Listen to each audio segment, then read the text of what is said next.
AI pod you retrieved from Emmerich's research facility. Guess what we found inside? A corpse. Human. The pod maintained a low internal temperature the whole time, and very little outside air got in. That would have slowed down decomposition. Still, the remains were mostly skeletal. Estimated time of death is between 6 months and a year ago. We put the screws to Huey about it. Listen to the tape. Turns out it was the body of someone we knew very well.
Zero created Cypher, an information network to tap into every corner of the globe.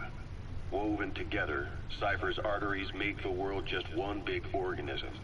And that's not all. It also monitors the thorn in Zero's side. That's you, tracking your coordinates wherever you might go. The further you strayed from your roots, the larger Zero became. It's as if he was trying to close the gap between you. But before long, he disappeared from public life. Only a few people had direct contact with him. For a time, I was one of them. Then a year after you fell into your coma, he slipped out of sight entirely. Since then, nothing. No photos, no recordings, not even a reliable rumor as to his whereabouts. I tried every method I could think of, but Zero was gone. Freed of his control, his creation, his power continued to grow. Cypher is a great beast, and Zero was its spine.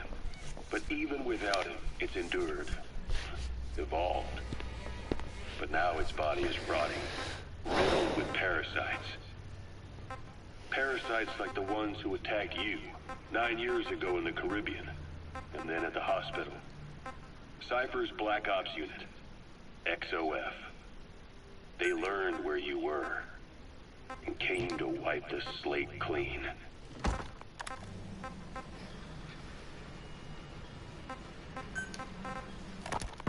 Remember that water tank-shaped object in Emmerich's lab in the Soviet base camp? The thing that started talking to you like a possessed answering machine. That was a pod belt for housing the AI used to control unmanned weapons. You remember, back in '74 in Costa Rica. It was in those machines you fought there. They were designated Pupa, Chrysalis, Cocoon, and Basilisk. And each of them was fitted with an AI unit called a reptile pod. Emmerich created it. It mainly handled the machine's posture control and autonomous behavior. But the Basilisk, aka Peace Walker, also featured a second AI pod. That one was called the Mammal Pod. And it was created by Dr. Strangelove. She tried to recreate the boss's personality through the Mammal Pod. But you pulled out its memory boards. That's when it transferred its own functions to its reptile pod. Just like a human brain compensating for damage by using the remaining healthy parts. The result was a unique entity. A hybrid of the reptile and the mammal. It sank to the bottom of Lake Nicaragua with Peace Walker. But apparently they salvaged it and transported it to that lab. Don't let it deceive you, Snake. It may sound like the boss, but it has neither a personality nor a will.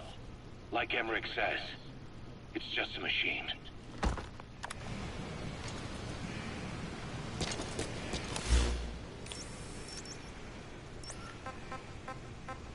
Please select a mission.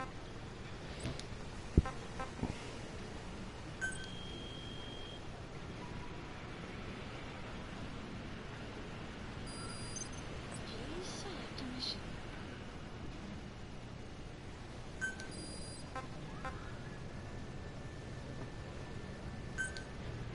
Unit dispatched.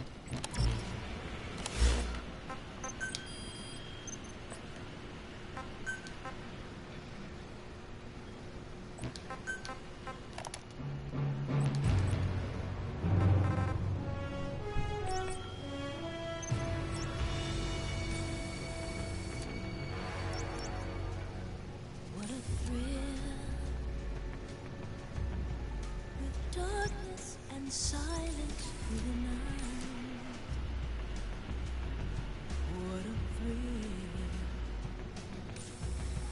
I'm searching and I'll melt into you. What a fear in my heart when you're so supreme. I give my life, not for honor, but for you. In my time, there'll be no one else.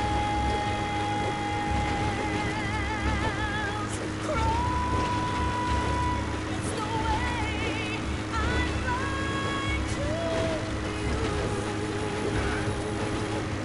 I'm still in a dream, snake eater. Someday we'll go through the rain. Someday we'll sleep on a tree frog. Nah, I'm good. One time was enough. To survive for the day we see new light.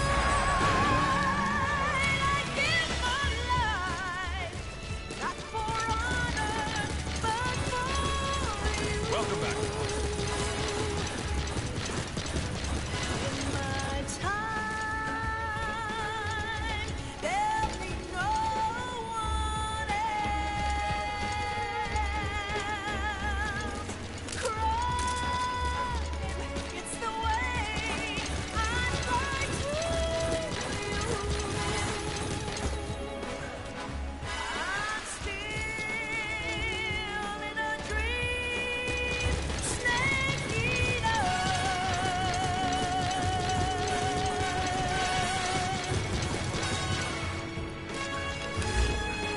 I'm still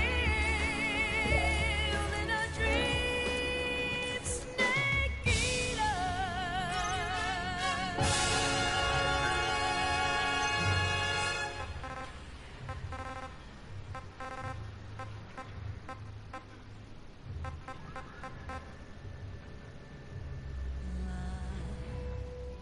In the deepest night, reaching out, asking for a fleeting memory. Fine. Yes, Strangelove was doing AI research in that lab. Why hide that until now? Okay, so what? I wasn't working alone. You've got to understand. You do understand, right? I didn't want to drag her into this. It's my load to bear, alone. So you didn't create the AI intended to drive Sahelanthropus. It was Strangelove. Skullface was never in favor of AI control.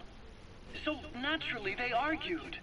Strangelove, she got him angry, and he killed her. How? You didn't see it? So you found her inside that pod after the fact.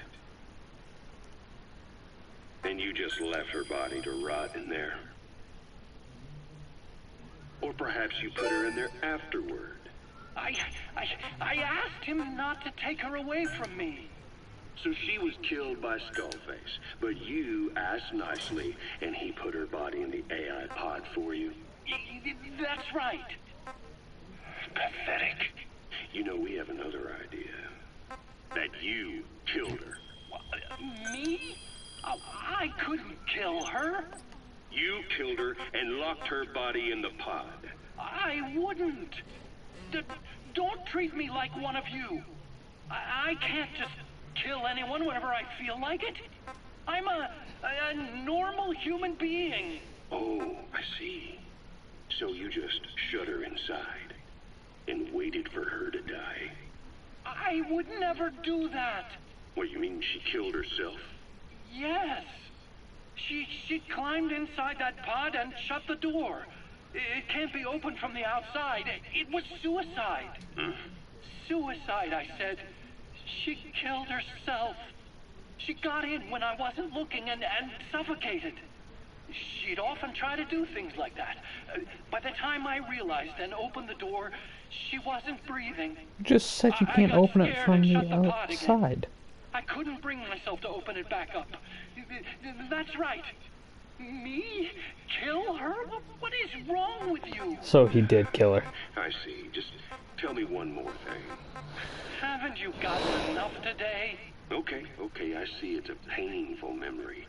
You don't have to answer, just listen to the question. You see, we examined her remains. She had a scar on her lower abdomen, a surgical scar. It had been stitched up and had fully healed, meaning it was long before her death. She had a child, didn't she? Your child. Where's the kid? How should I know? So there is a child. I've never seen his face. What do you take us for? They took it all. Even my child. I didn't even know he'd been born. So that's everything. the kid in the gas mask. It's 4 years since then. And you know it's a boy.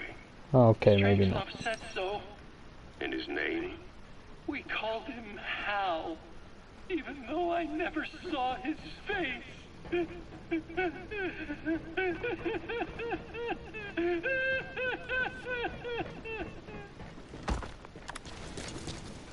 Oof.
So, what do I do now?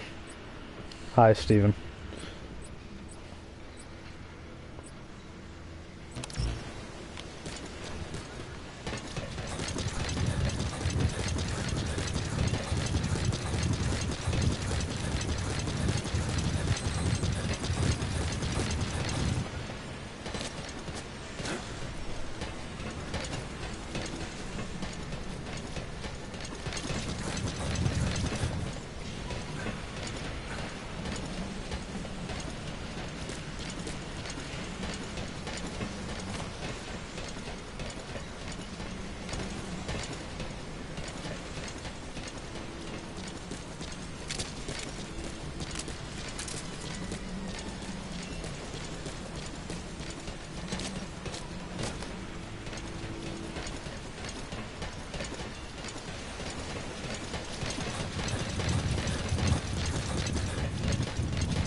Roger.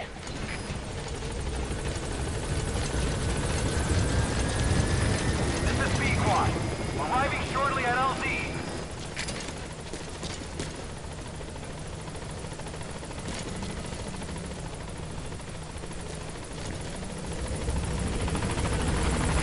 This is B-Quad.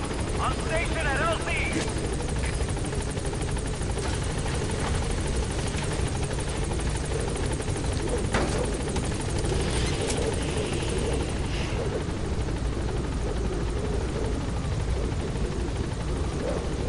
Gaining altitude.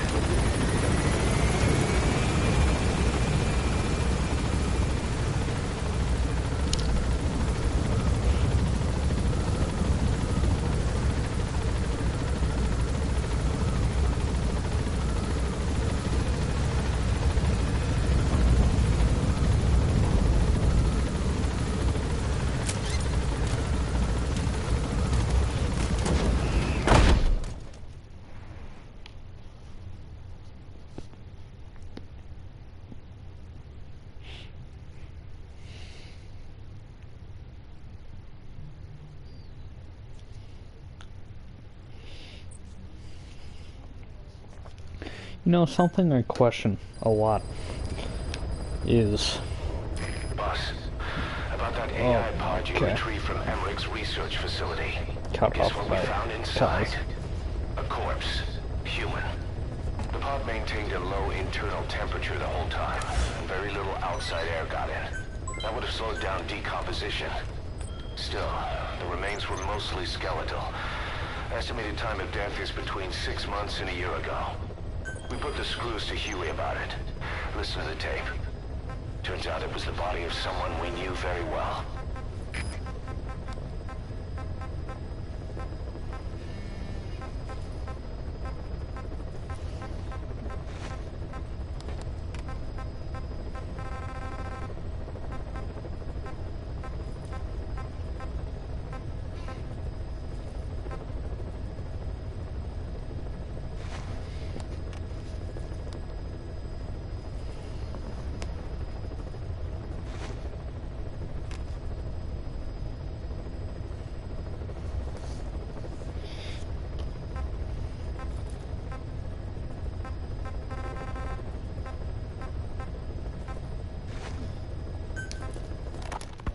Amanda told us that Strangelove contacted her after the revolutionaries came to power in Nicaragua.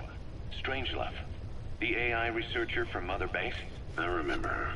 We'd lost touch with her, till Amanda heard from her out of the blue. She told Amanda she wanted to salvage Peace Walker's drive parts, or something from the bottom of Lake Nicaragua. Amanda passed the request on to her friends in the new administration. She's a national hero now, after all. So Strangelove got a Soviet military aircraft to transport something to somewhere. But apparently the cargo wasn't big enough to have been Peace Walker itself. So what was it? Who knows? We recovered Peace Walker's nuclear warhead ourselves 9 years ago. What could Strangelove have been after? Amanda said she didn't mention what her reason was or where she was headed. Nicaragua is a socialist state now. With Amanda vouching for her, the government didn't feel the need to concern itself with the details.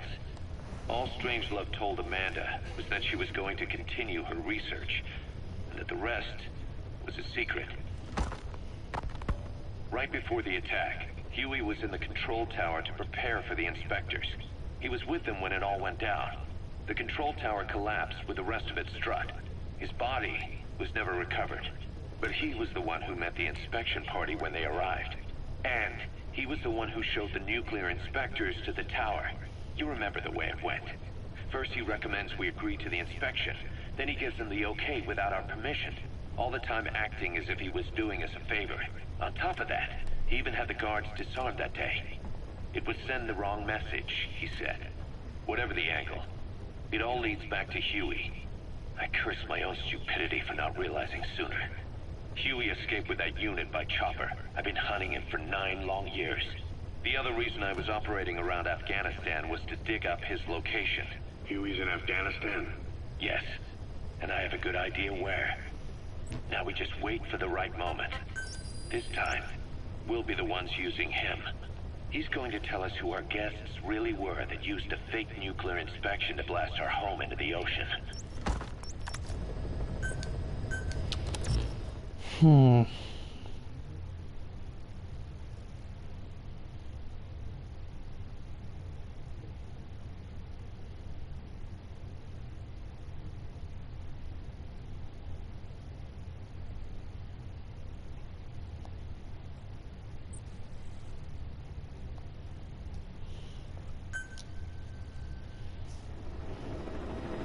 So I did just have to leave and come back. What I was saying earlier was how come Fulton's can't extract children, but it could extract Dee Dee when he was a puppy. It's raining.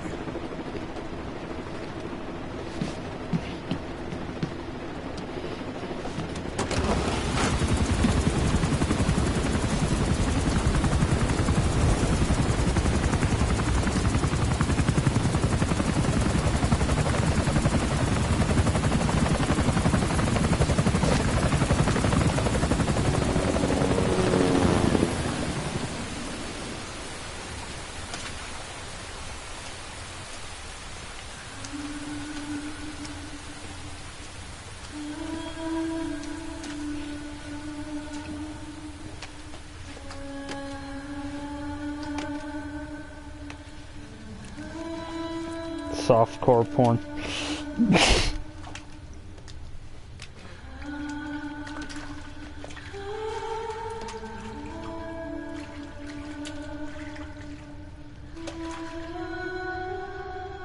You like suffocating yourself, huh?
They're starting to like each other in an intimate way.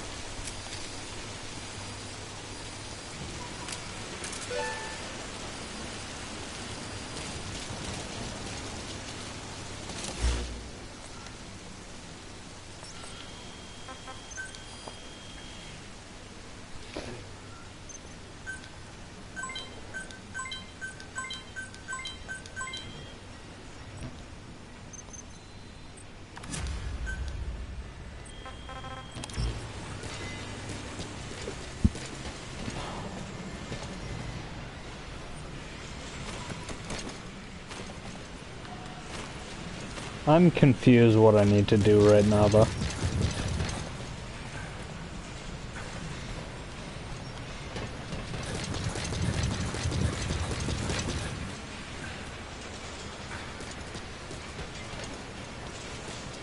Except for the one with an actual intimate relationship, right?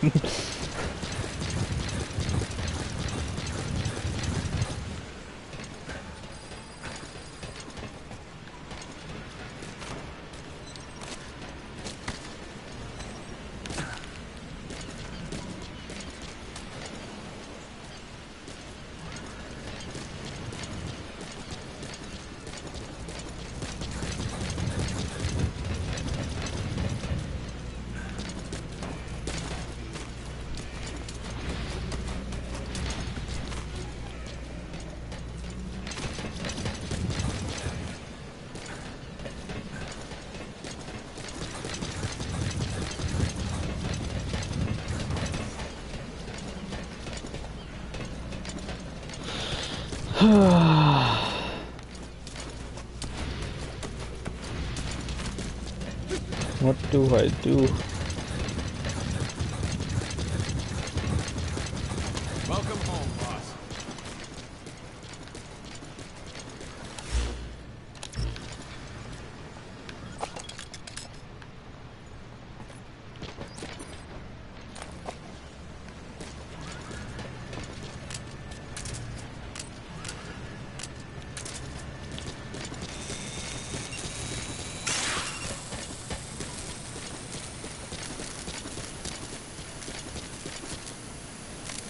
I highly doubt it's that. Send me out on a mission, boss.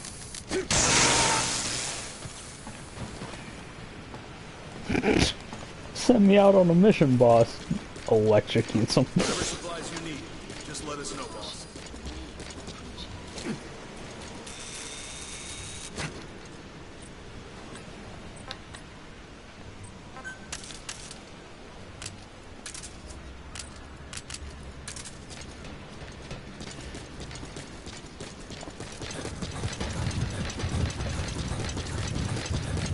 You don't ask to be put out there. We tell you when you get put out there.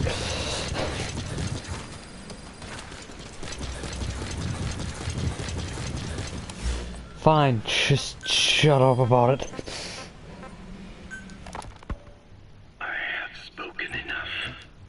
Your men can take it from here. Will you permit me to rest? Have something to eat? I thought you don't eat. I can subsist without food. But there is more to the act of eating than nourishment. We receive nature's blessings, and we affirm our part in it. And in doing so, we express our gratitude. Sorry, it's, hearing you say you don't need to eat and that you're part of nature in the same breath.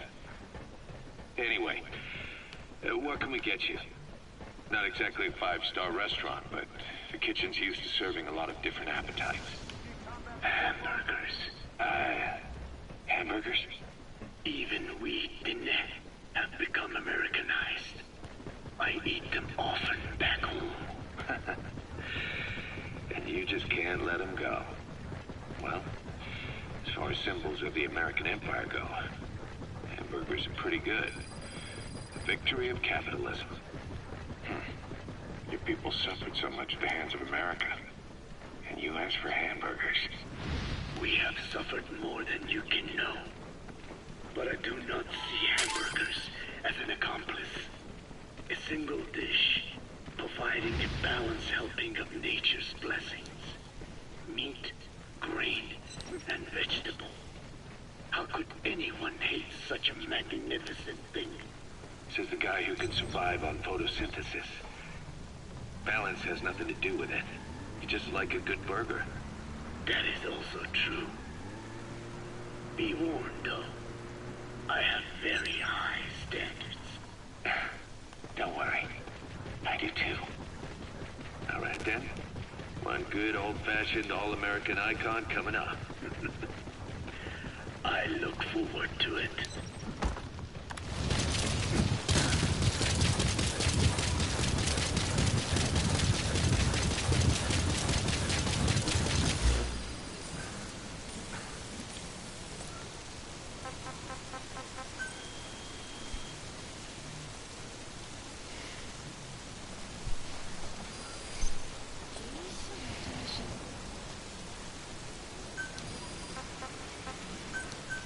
Unit dispatched.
It has occurred to me I'm still in the party. Oh shit.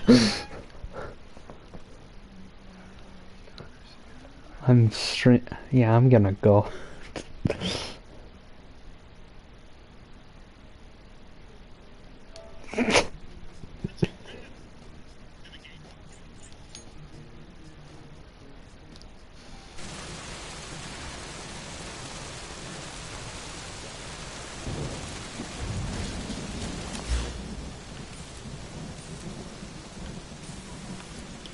Oh, that is the smallest fucking ping for where to go imaginable. Holy shit.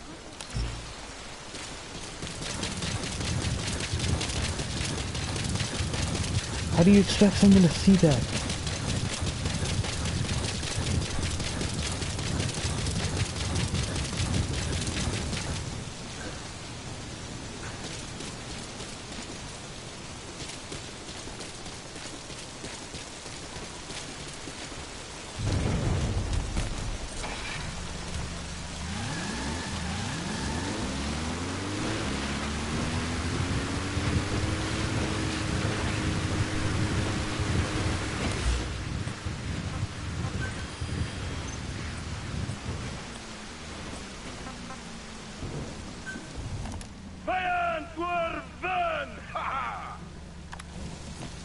Huh.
Snake?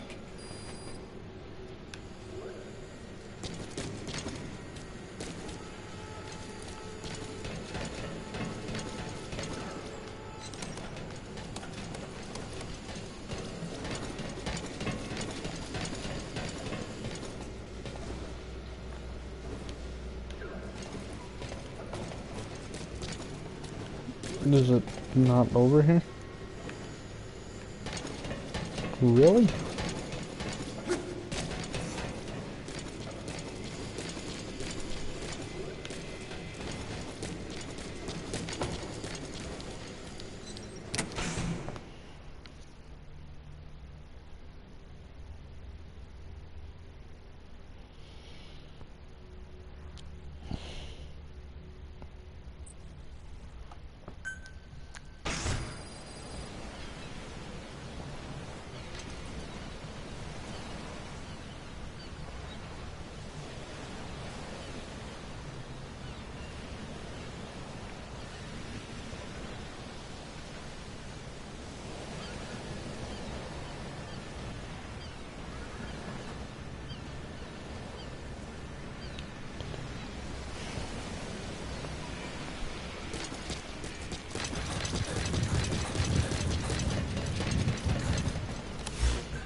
Is it up a level?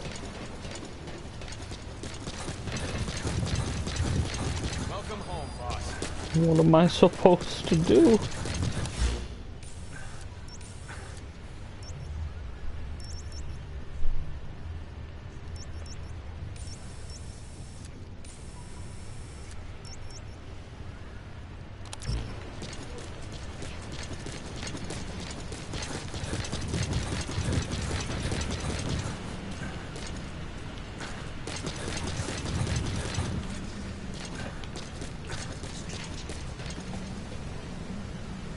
Oh.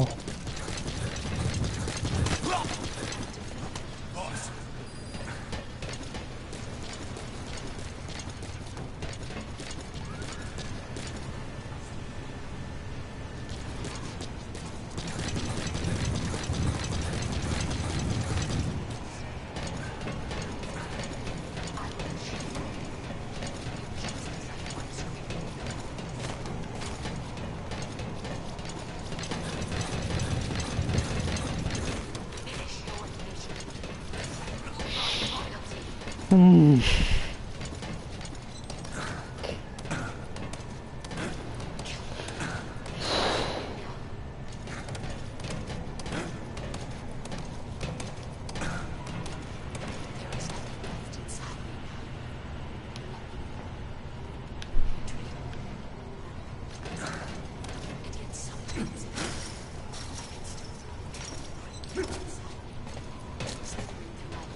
Hmm.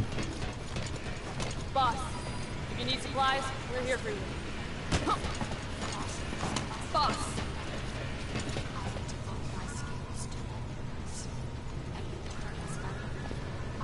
You know, it's kind of funny to think about how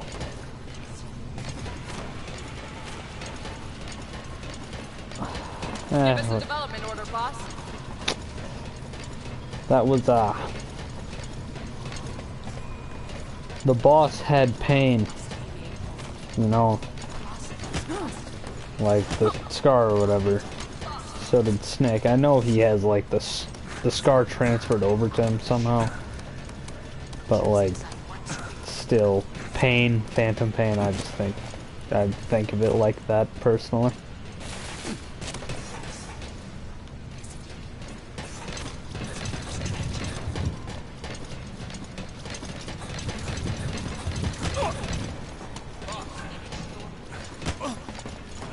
Boss. What? What do you mean, no way?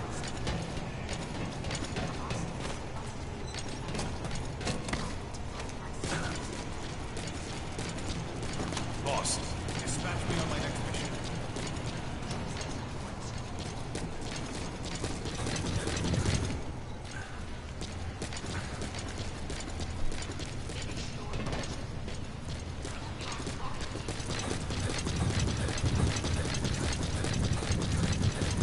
Oh. Sink.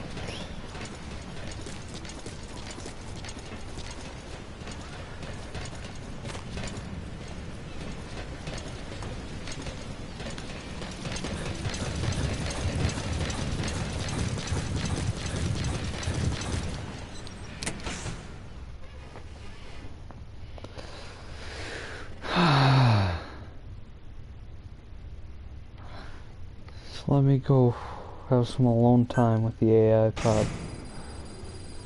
Snake?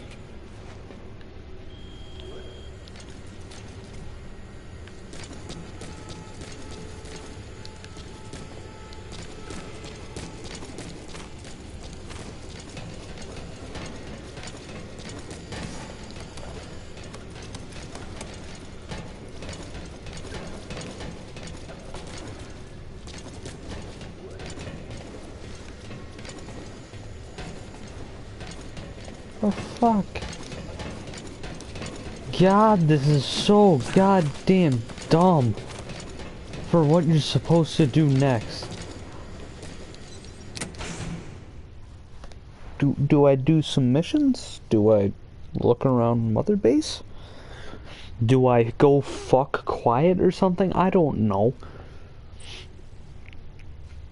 Or even better, go get the fucking love box and go hang out with Kaz.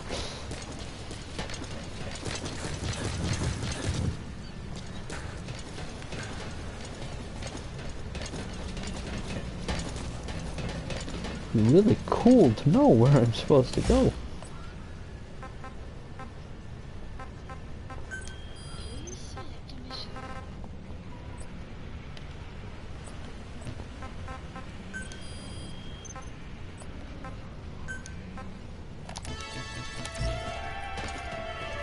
Ooh, diamond.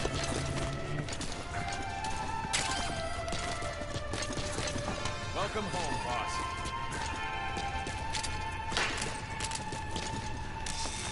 Boss, those animals owe you their lives. Thank you.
It is not Jack, you are correct.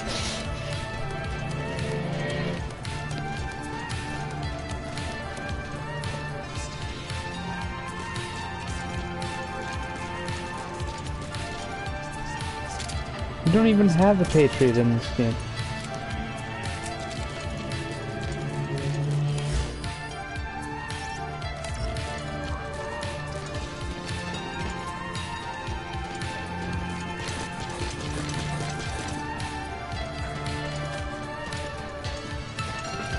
Unless it's like a high secret weapon or whatever the fuck.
Why?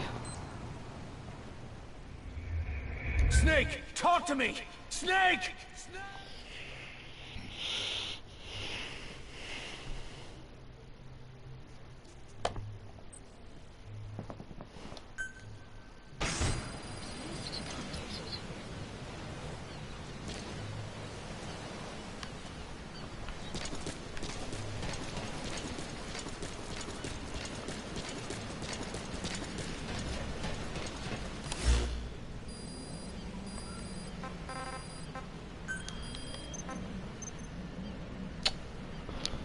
So,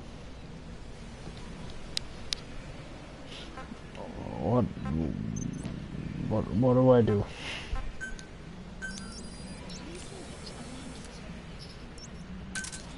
Roger.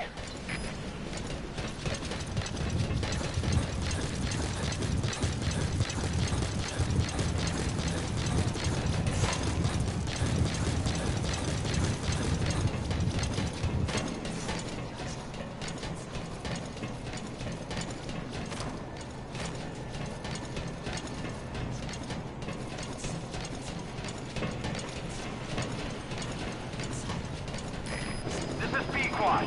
Arriving shortly at LZ.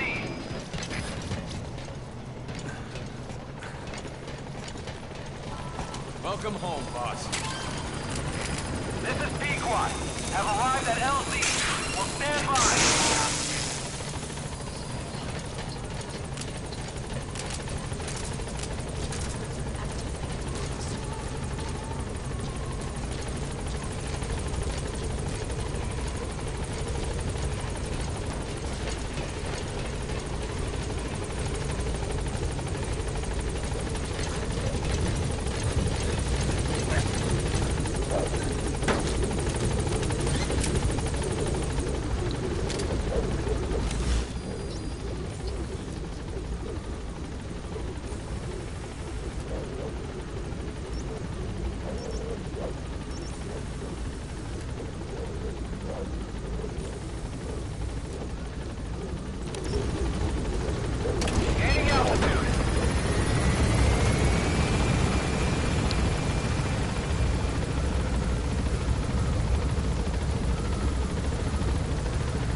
information arrived at Multibase.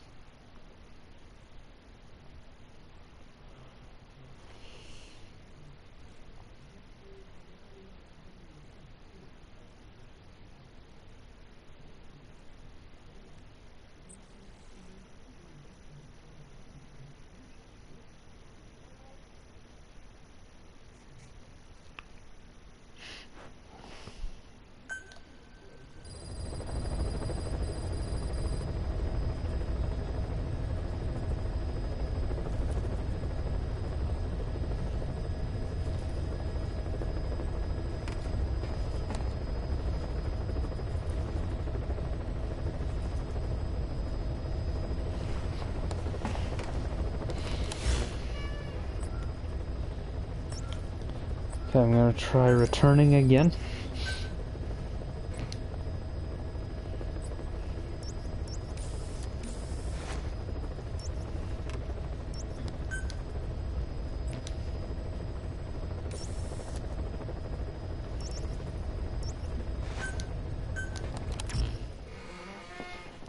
See if I get anything special. If not, we're just gonna go fuck around and do some other missions, I guess.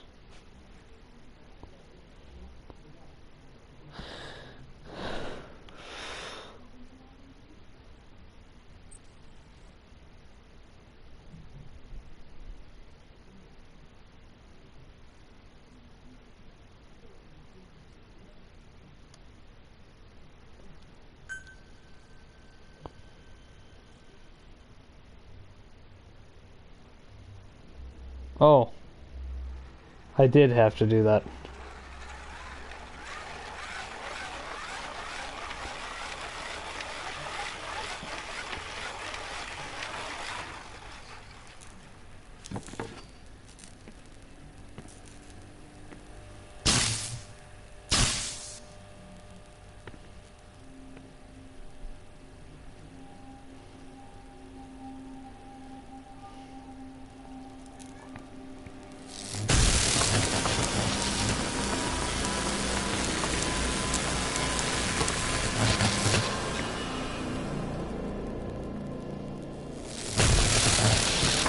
Stop, please.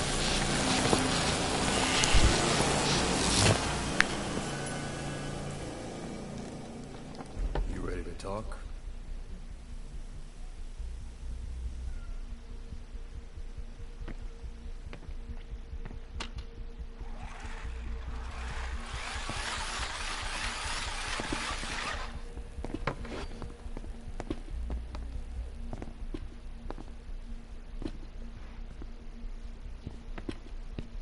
Anything?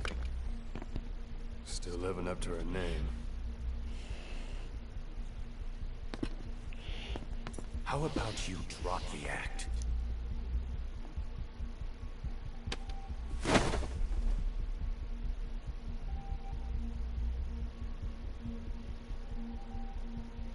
Who infected you with a parasite? We can't let her talk. Put it back. All I want's a name. That won't trigger anything. Tell me. Tell me!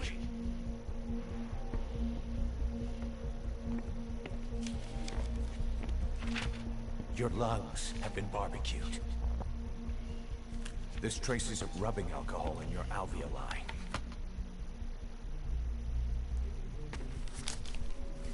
This was found adhered to your lungs, intact.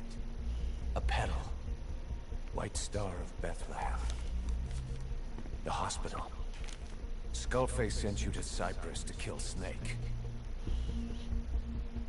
You were burned inside and out. That should have been the end of it. But, all things considered, you look pretty damn healthy to me. We have Skullface to thank for that, right? I was the only one capable of applying them to parasite therapy. Until he stole them from me. Why are you here? Why are we here? Skullface send you? Just to suffer. Did you have your own score to settle with the boss?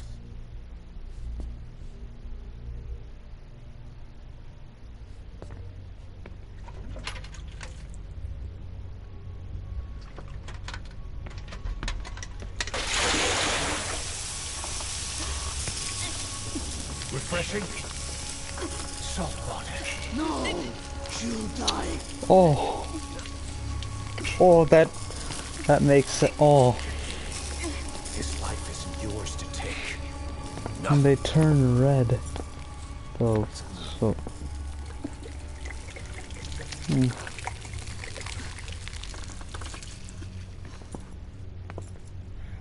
If she wanted to kill the boss, he'd already be dead. Same goes for us. She's had plenty of chances. She can talk. She's not here to kill anyone. You're wasting your time. It doesn't matter why she's here. She works for you now. She's in love with the legend. Damn right. What makes you so sure? I was the same way once. What if she's a spy? What if I'm a spy? For you? Go on all day. Well, it's given you're a spy, Ocelot.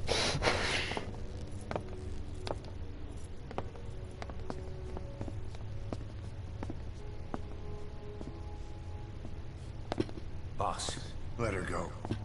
She won't speak so she can't spread the infection.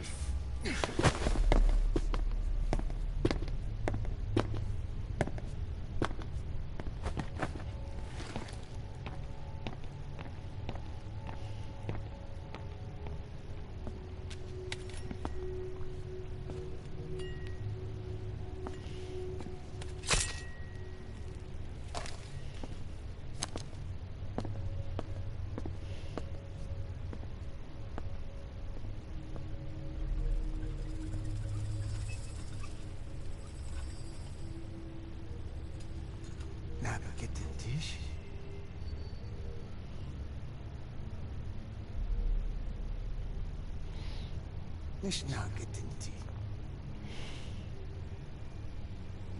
Oh.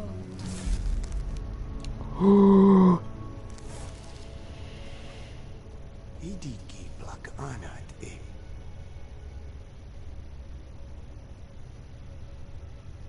Oh. Ako kode jistesni. The neck beside.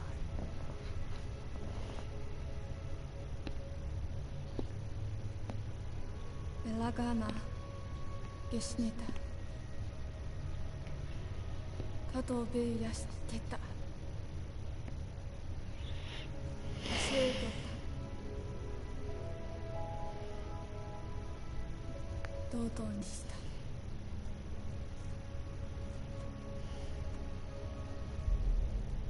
Dodo ni shita. God damn it, quiet.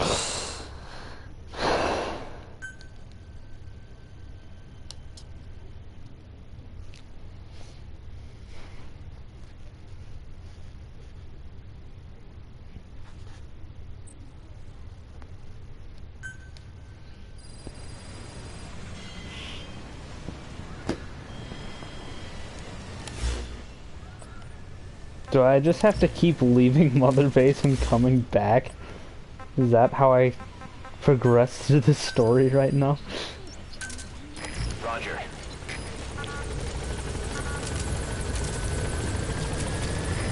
This is Pequod. Arriving shortly at LZ.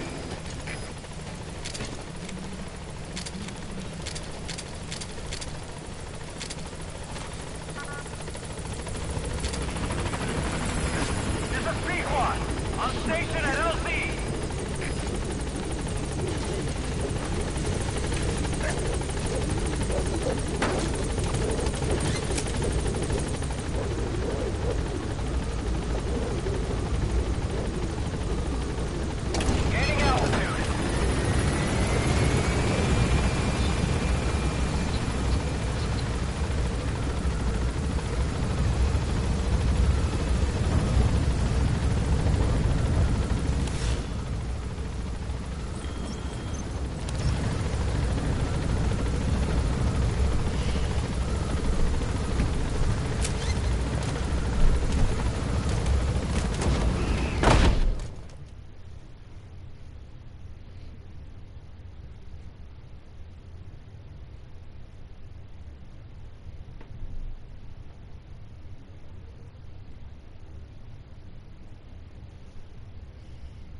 Alright, time to return to Mother Base.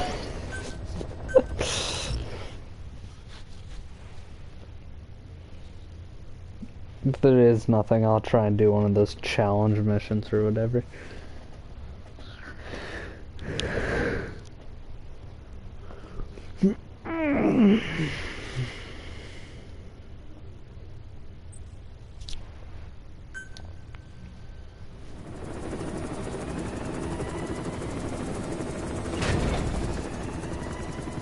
I really do have to keep leaving and coming back.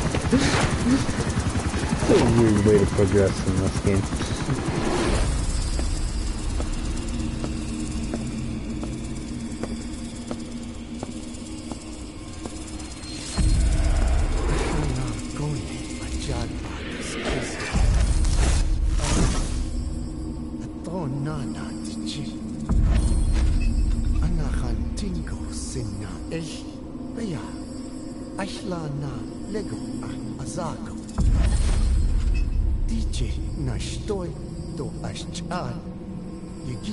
Hey. Eyes on Kazuhira. A message from the parasites.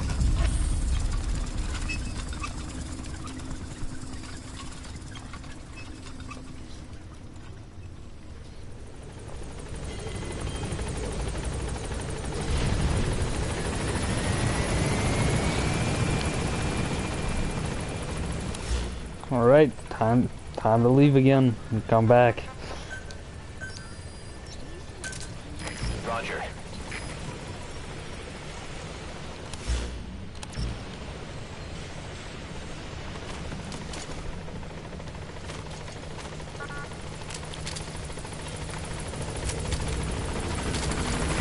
This is Pequot, on station at LZ.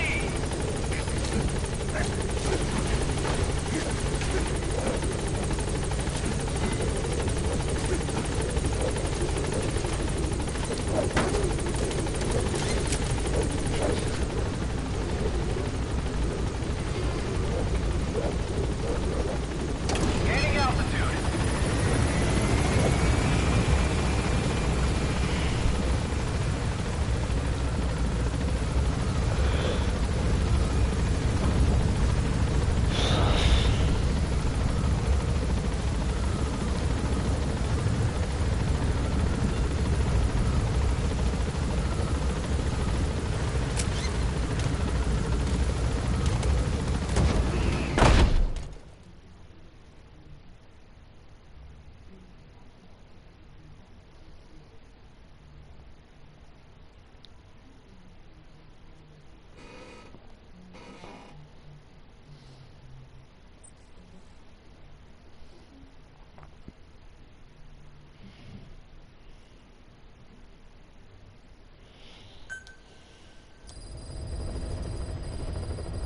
Alright, what cutscene do you got in store for me today?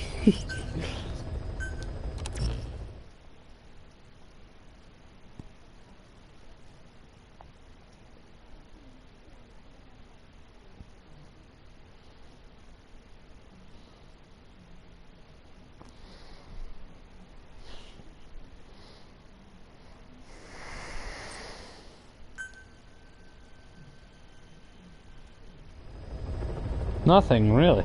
Oh, okay. That's surprising.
I have to listen to all the yellow tips. Good to know. You were hospitalized in Dekelia, a British sovereign base area on Cyprus. It's part of British overseas territory that falls outside of Cypriot jurisdiction. You got moved from Cuba's Little America right into Cyprus's Little Britain. Why Dekelia? The UK and the US remain close allies. The last place Cypher would think to look for you is inside their own system. That's what kept you safe in British military hospital for 9 years. The safest place from a whale is inside its own belly. You were a regular Geppetto. Well, it wasn't Pinocchio who led me out to safety. So who was that guy? Cypher went so far as to attack British territory, burning their own ally. That's how badly they wanted you dead. He said I was in a British military hospital. But the doctor had a Greek accent. They hire locally. Easier to trust them. Dekelia is also home to Greek Cypriots, after all. What about the Turks? They haven't returned to the south. Not yet. The Cyprus dispute is still a long way from resolved.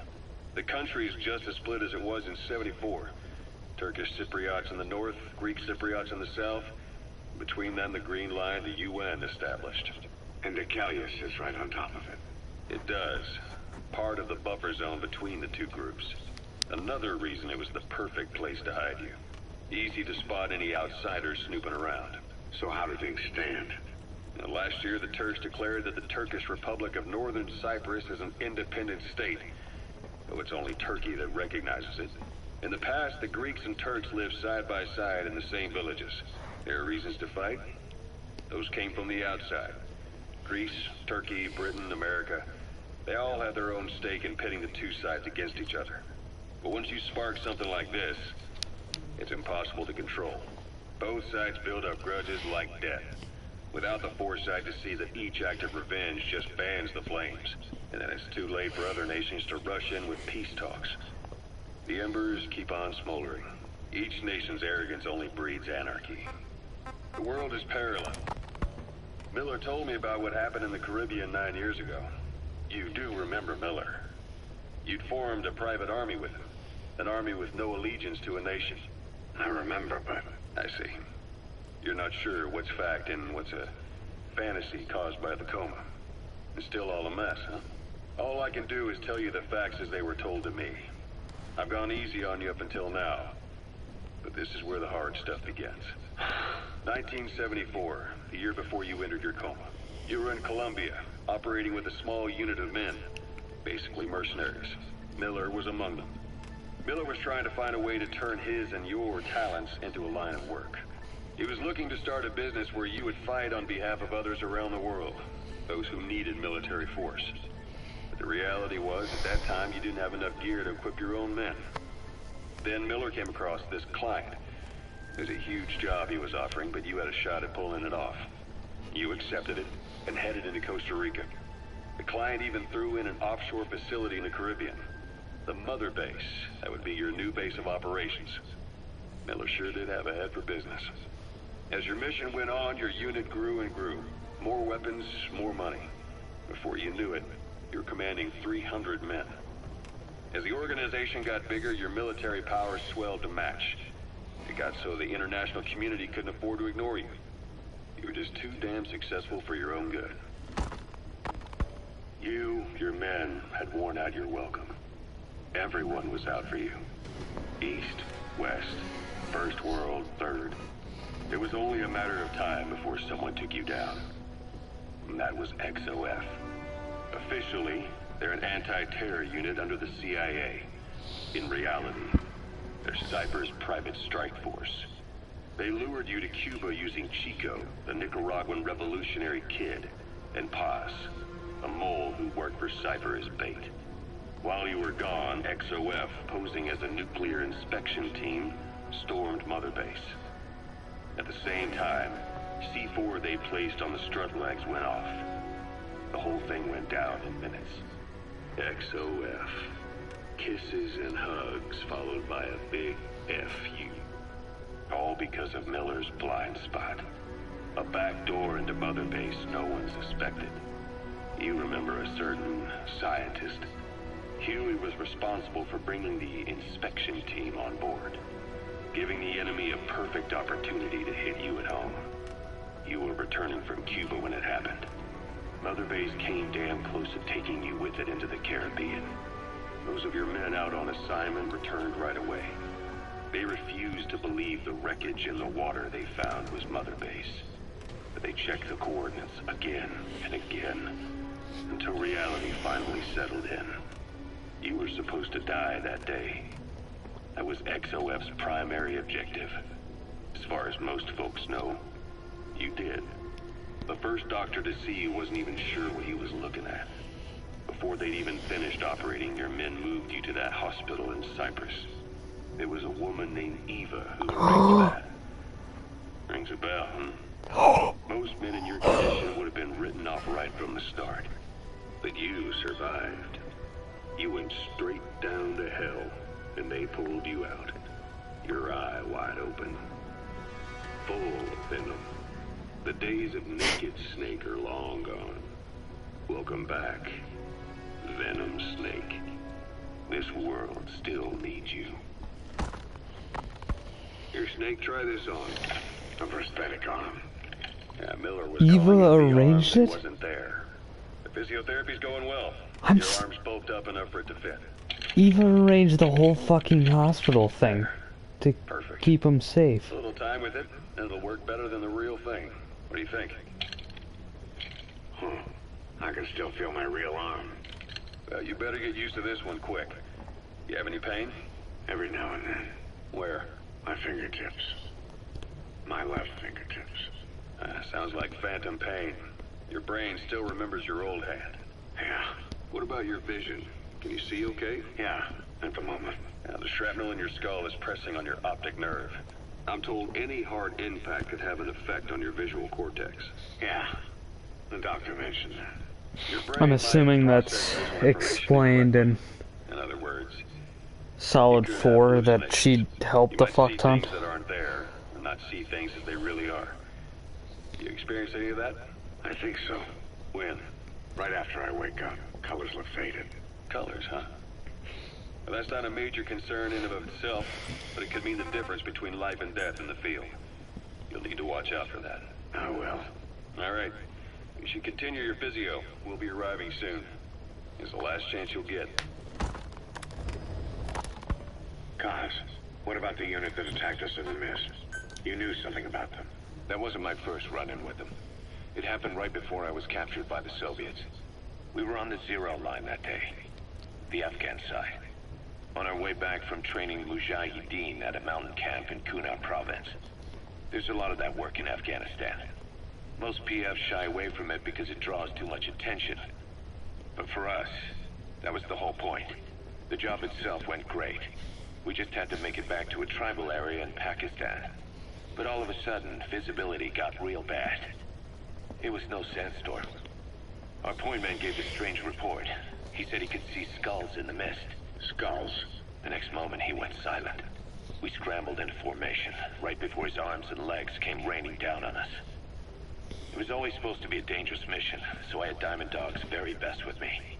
We were calling out to each other. But one by one, their voices just went dead.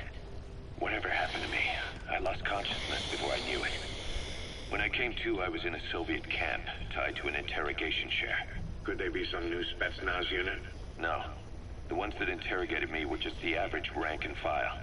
Whatever group attacked us, the way they moved was just insane. And that mist, appearing out of nowhere. The Soviets don't have tech like that. If they did, Ocelot would have heard about it. I doubt the West does either. Otherwise, the folks at Langley would be sleeping a lot easier. Why'd they come after you? Wish I knew. I'm the only one who survived. Though I don't think they planned it that way. If I was their target, they wouldn't have just handed me over to the 40th Army. Whatever the case, we need to watch our step until we know who they really are. And boss, if you ever do run into them again, don't try to take them on. You just get the hell out of there. Ocelot said the number of private forces is increasing, and they model themselves after us. They're a far cry from the likes of us. But why? This is stuff I've all heard before. Well, know about. One of our guys on Mother Base stuck a knife in his mouth. He's one of the very few soldiers who've had contact with her recently. Close contact. I don't think it's a coincidence that he was among those who became symptomatic pretty early on in this epidemic. Saliva and blood spatter, an open wound, mucosal infection. Whatever is causing this got inside him then. Miller, that is a baseless accusation. The source of the infection is quiet. Everyone suspects her. We don't know that. And we've come across these symptoms before. The bodies in the water at the oil field facility. Those sick people in the beds at the Devil's House. So that's why one vial was missing. While we've been after Cypher. Quiet had it and released it but at the very least, she does at Mother Days. It's not like she's gonna talk. No, not through words anyway. But what about her actions? Quiet held a knife to that soldier back then, before he became symptomatic. There must have been a reason for that. A reason for shoving a knife down the throat of one of our men. What if she's capable of identifying who's infected? What if she was trying to stop the infection but couldn't communicate that to us? The answer to that, the source of the infection, might be in the mouths of the infected. You think there's some kind of clue in their mouths? I don't know. But maybe there's something about the mouths of those who become symptomatic, something in common. Something their mouths have in common. Forget it. We can't trust her. Even if she can spot the infected, I don't want her help. I understand how you feel. But this is something to go on. Can't you see it's just like I said? Bringing her here was a big mistake. Quiet is gonna be the end of us. Stand down. You've got zero proof. Try to keep an open mind on this, boss. There has to be a way to identify who's infected. Quiet is still in her cell. Only a few staff are authorized to go near her. She hasn't tried anything funny, but that's what bothers me most. In particular? What does she have to gain by coming to Mother Base? I first thought she was under orders from Cypher to take you out. She didn't manage it in Afghanistan, so round 2 happens here. So I lighten the guard. And that lock on her door is a joke. You gave her an opening. And? Well, she hasn't killed you yet. And I hate to say it, but she's had plenty of chances. You made me the bait. Poisonous bait. What better? Anyway, she didn't bite. Quiet is keeping her silence. So I'm left with no idea again what she's doing here. We tried communicating with her through writing. That didn't work either.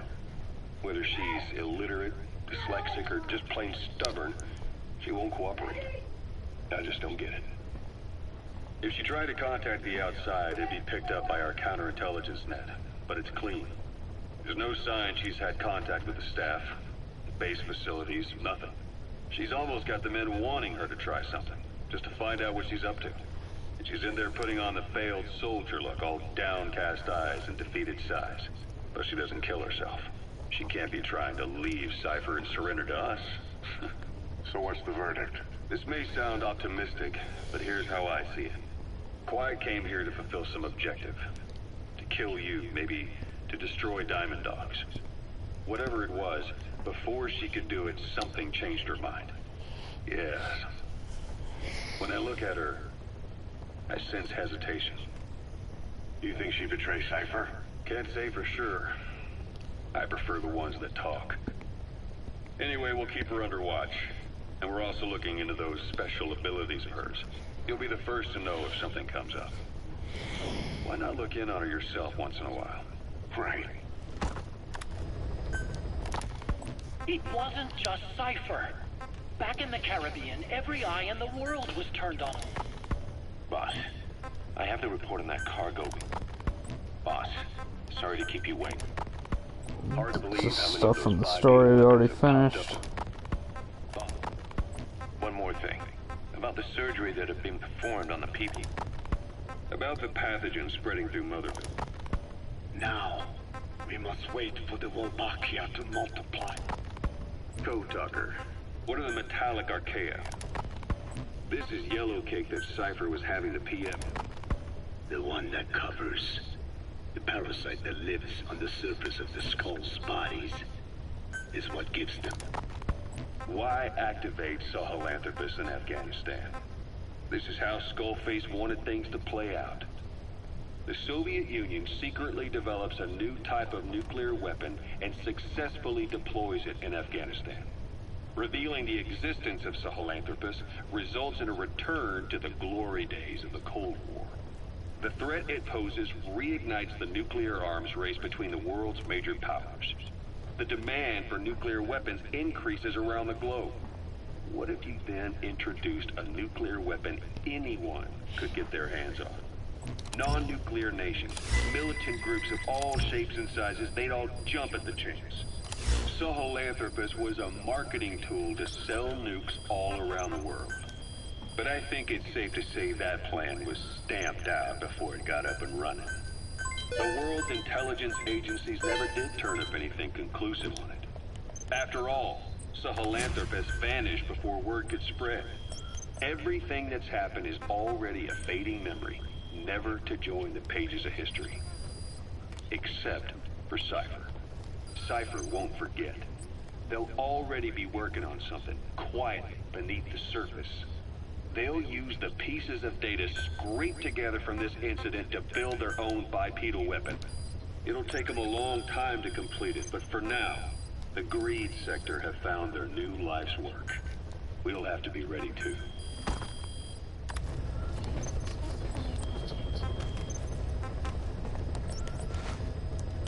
Okay, we listened to all the tapes.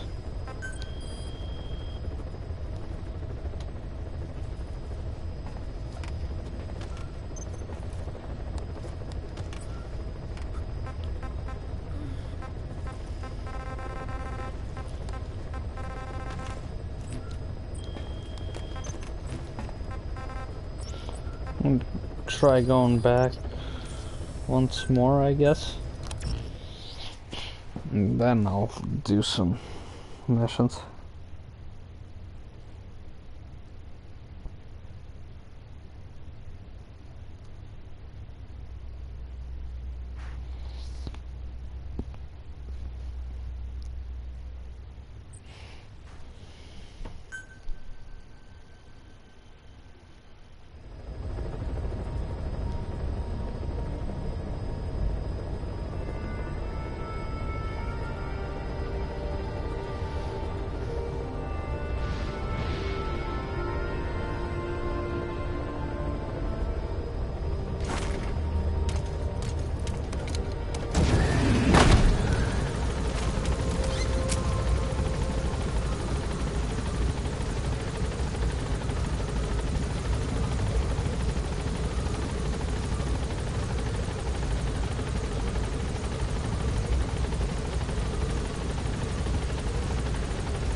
Roger.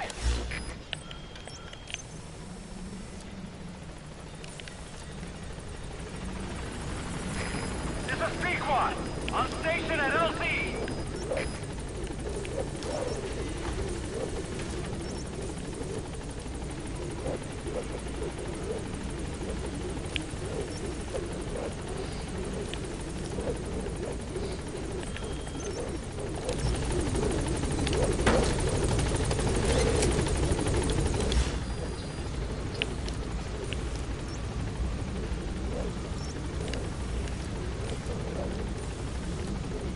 Departing.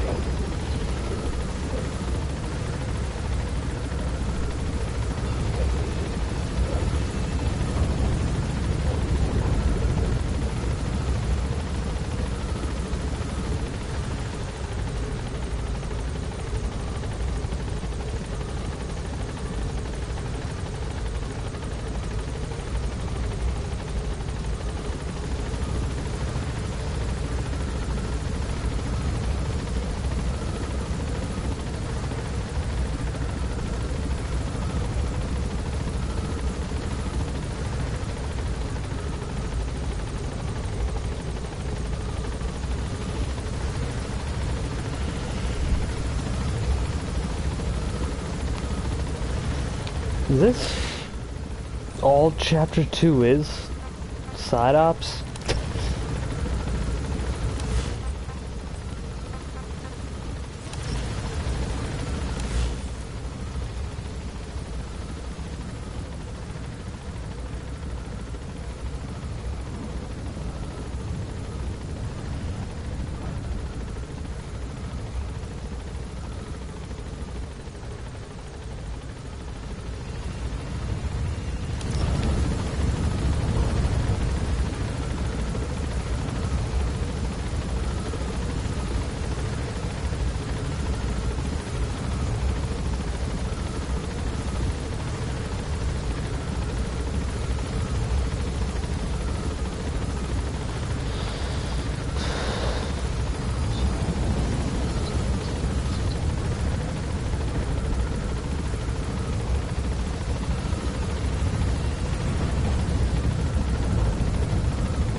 Maybe now I go into Huey's lab?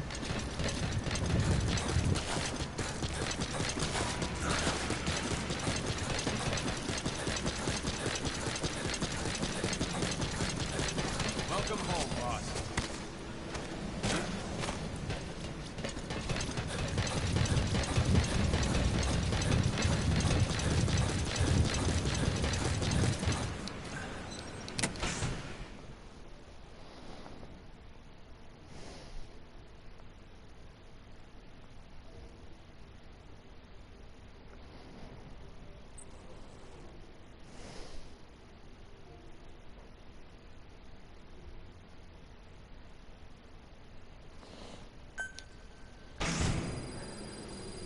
Snake?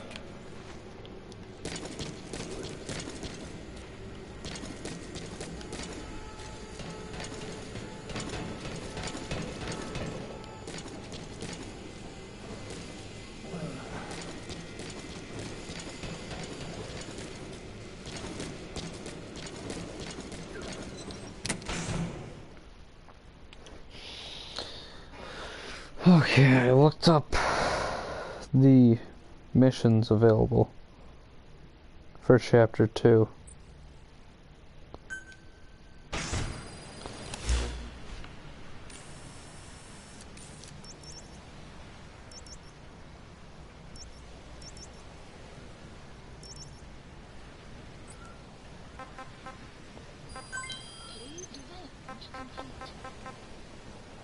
So it goes up to mission 50.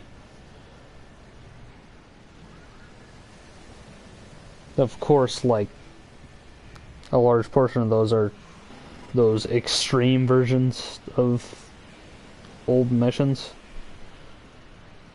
But from what I'm seeing, I have 1, 2,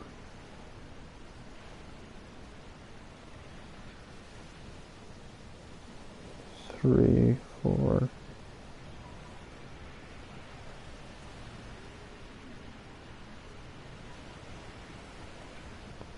About 5 more missions.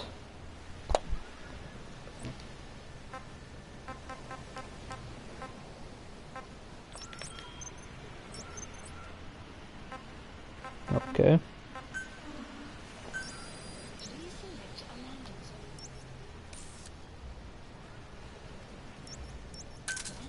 Roger. Oh, of course I put it all the way up there. God damn it.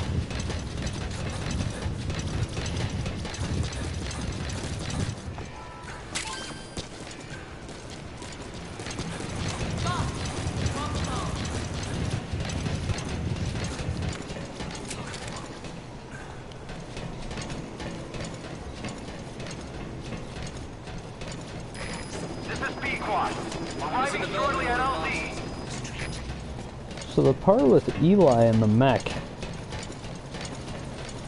I saw that never happens, you know, thanks to Konami fucking Kojima over. So that blows.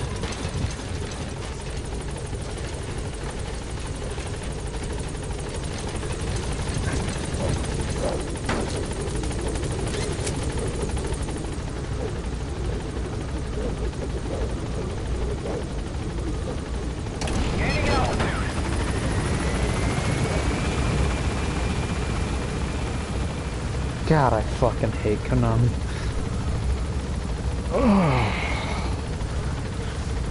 Then go to bed if your eyes stink.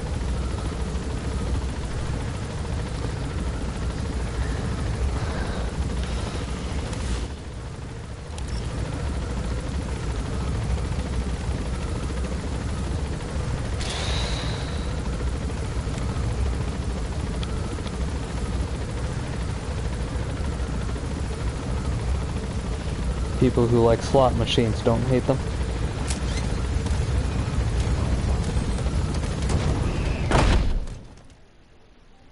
Extraction arrived at Mother Base.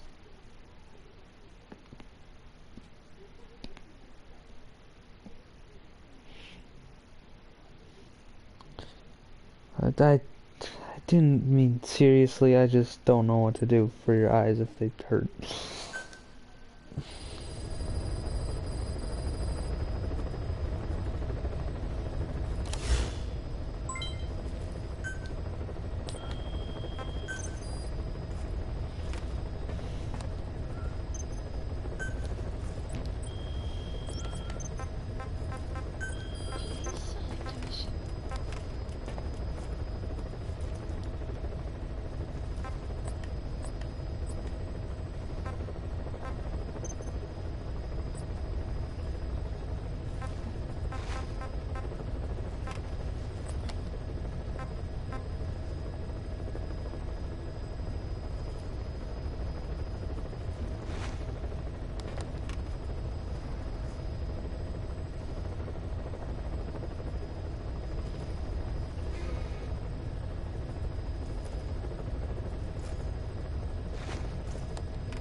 Boss, retrieve the film canister our informant hid in Spoodmate Keep before he died.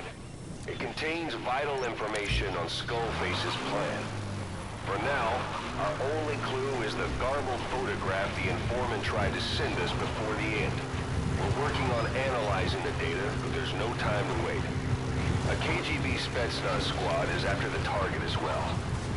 Boss, go to Spoodmate Keep and use the VI to lead you to where the film canister is hidden. It is paramount you retrieve the target before the enemy does. There's some high ground there. Just wait.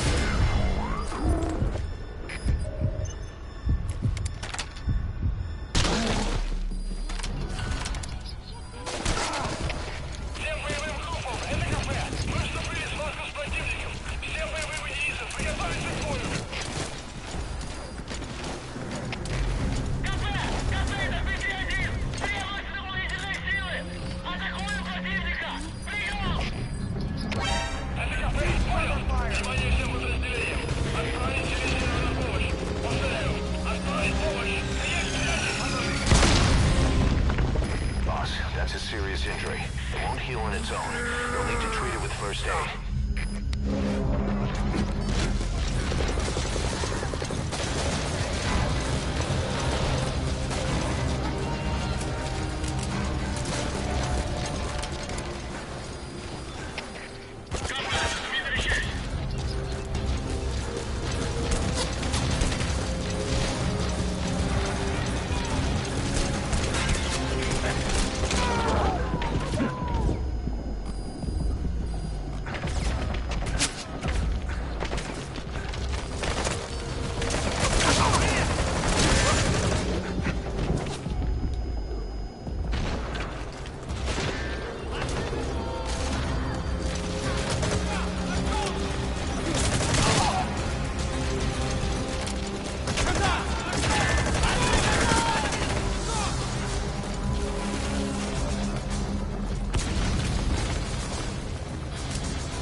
Talk to me! Snake! I wanted to restart that anyways. Boss, go to Spoodmate Keep and use the VI to lead you to where the film canister is hidden. It is paramount you retrieve the target before the enemy does. There's some high ground there. Just what you need for recon.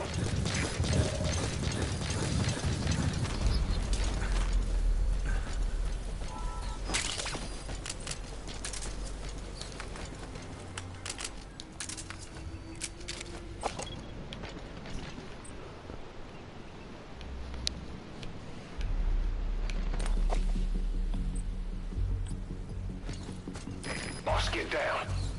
The enemy sniper. Stay low and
coming too.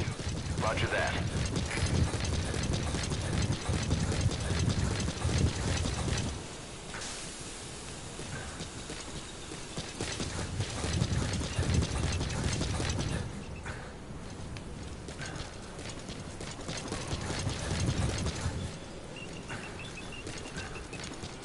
Boss, we fully decrypted the VI data. Now the target's hiding place should be clear as day. Check your iDroid.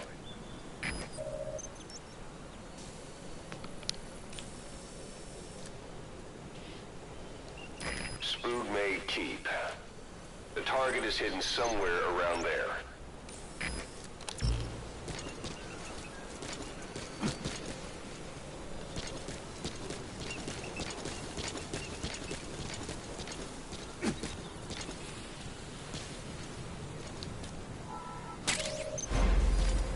You've completed your objective. Now get out of the hot zone.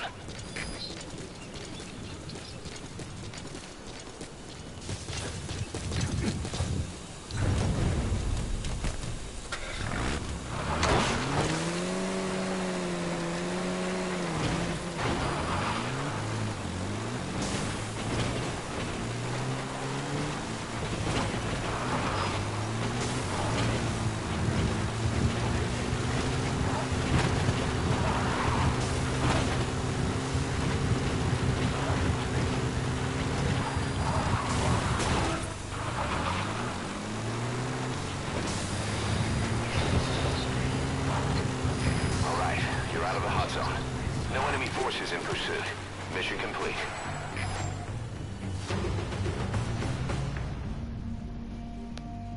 Mission complete, boss.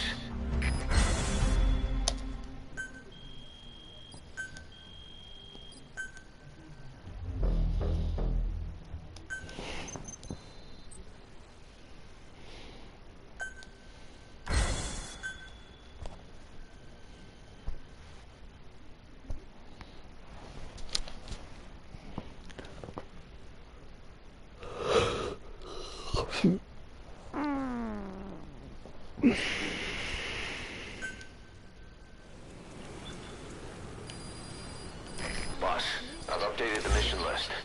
We've received some new job offers. The details are on your iDroid. Boss, some of the kids we've been keeping here have escaped. We don't know why they ran off, but it may have something to do with Ralph's death. The intel team's looking for them as we speak.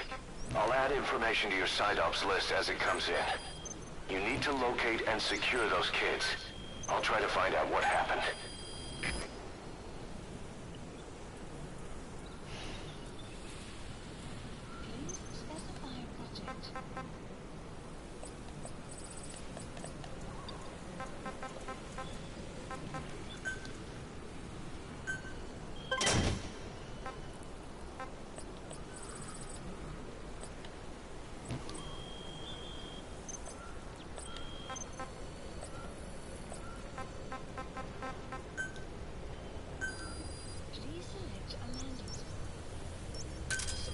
Roger.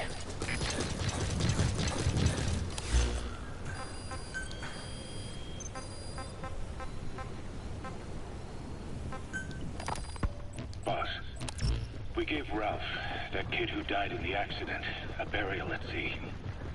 The man in charge of that facility has been severely punished. But ever since, the kids have been acting strange. It's obvious they've lost their trust in adults. I was getting reports of them ignoring the staff, or getting insolent, and even violent. And a few days later, several of the kids did a disappearing act. They snuck into choppers and shipping containers and got off base. Why? Your guess is as good as mine. These kids were born in a war zone, and forced to grow up as war fighters. If they're left alone, war is how they'll die. But I thought we showed them there are other reasons to live. I never liked having children on Mother Base. But the thought of them going back to the battlefield and picking up their old lifestyle is something I can't stomach. It makes me think of Chico, 9 years ago. We have to get those kids back. Hell, they know too much about our operation. I never expected even the kids to betray us.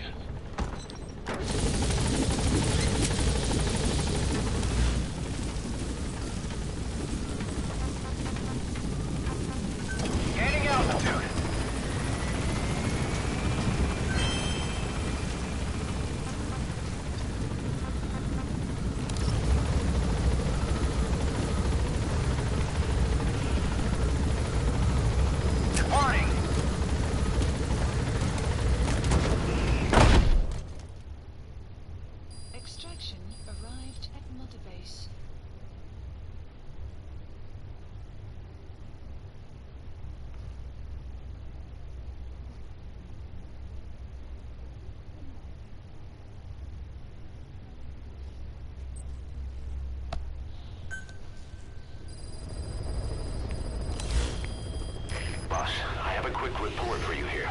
We've discovered a radiation leak in the laboratory on the quarantine platform. It's coming from testing equipment we installed the other day. Members of the medical team have been conducting research there, but we'll evacuate them all from the research block to the containment block next to it. Emmerich. There's no need to worry. No radioactive material is leaked, so the contamination won't spread. We just need to seal off the testing equipment. I've dispatched the security team to get the researchers out. I'll keep you updated.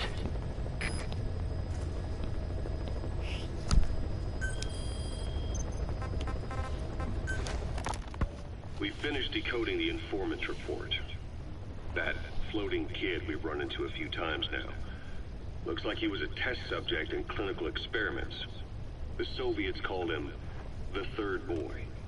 The Third Boy was brought to a lab on the outskirts of Moscow from Czechoslovakia, after which he was due to be sent to a research center in Leningrad, then Siberia, and finally an academic town in Novosibirsk. It doesn't appear that the researchers witnessed the talents we've seen from him, but nevertheless he was quite the popular subject. His latent cognitive abilities suddenly awoke en route to Moscow. According to the report, the Third Boy was easily influenced by other individuals' biofields. Evil thoughts, in particular. They affected his mind like a virus. Extreme anger or resentment, motives for revenge, in other words. Now, during the transport flight to Moscow, the boy was exposed to a powerful mental energy field coming from a certain individual. Ever since, being conscious of his powers, he's become a sort of energy generator. What's unique about him is the way his acute telepathic abilities get taken over by another person's will. The boy began to physically parasitize individuals experiencing extreme anger and codify the host's desires. This includes amplifying the host's natural strengths. Or, in accordance with the host's desires, he can also implant program code in another individual, making them a puppet, essentially. Human neural synapses transmit weak electrical currents between neurons. These electrical currents, though at a level difficult to observe, warp the magnetic field outside the body. The Third Boy is able to pick up these weak fluctuations. Contrary to psychotronics, which involves controlling the human mind, his abilities as a receptor are too high.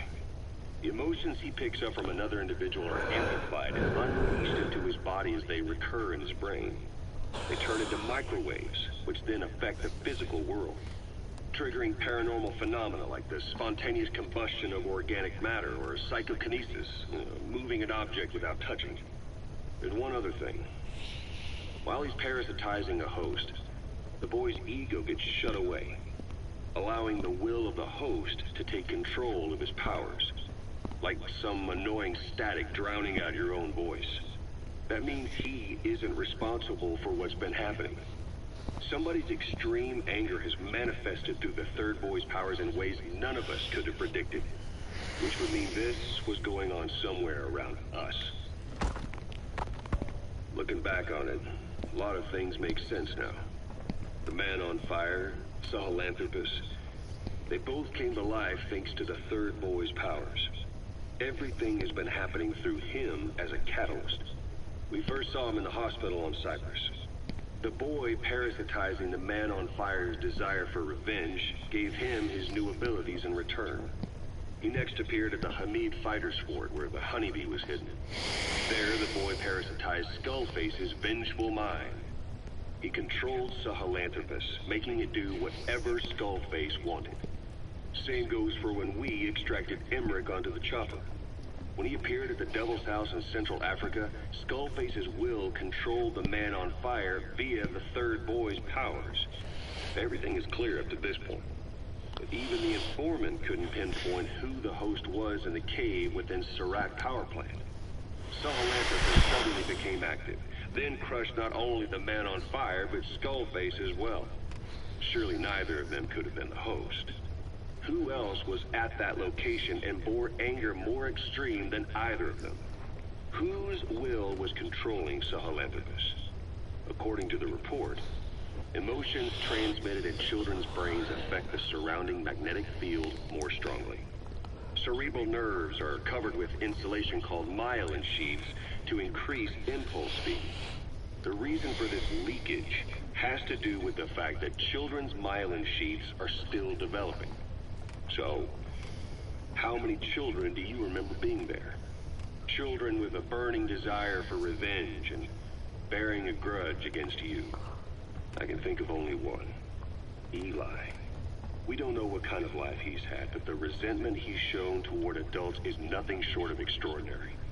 The third boy resonated with Eli's mind. And that means Eli bore the strongest animosity of all individuals within the boy's reception range, estimated to be a 3-mile radius, beating out even Volgan and Skullface. The third boy has probably remained hooked on Eli's anger since. You remember at the Devil's House, the third boy showed an interest in Shabani? That must have been his ego making a rare appearance. He may possess abilities far beyond anyone else in the world, but he's still a kid. Maybe them both being kids was enough to bring them together. And if so, maybe with Eli, he isn't feeding off him, but acting in symbiosis with him. So what kickstarted the third boy's powers? If we look at the location and time that his plane went down, we can make a pretty good guess. When the plane experienced the first anomaly, it gave an accurate report of its position to a control tower, due north of the Black Sea, 125 miles east of Kiev. Dead south on the Black Sea is Cyprus's Green Line. So the plane's position was directly north of the hospital where you'd been asleep for 9 years. And this anomaly was reported at exactly the same time that you woke up. The plane was enveloped in flame from the inside out. The fuselage burnt to ashes. There were no survivors, at least not publicly admitted. Your thoughts formed a synchronicity with the boy's psyche and were amplified inside his brain. That would have been more than enough to trigger his abilities. Your rage was like a big bang in his head, blowing the lid off his powers. The boy was then secretly moved to the lab outside of Moscow where Volgan was comatose. There, Volgan's thoughts resonated with the boy and he was awakened. Volgan became the man on fire, hell-bent on getting revenge on you. His instincts led him straight to you. Skullface knew Volgan from Operation Snake Eater, or perhaps before. Monitoring this pair of extraordinaries, he discovered the hospital and sent his assassin and XOF. Skullface was probably watching the situation from close by. Then, realizing how useful these two test subjects could be, he approached them. Reacting to Skullface's thirst for revenge, this time the boy let Skullface's will control Volgan.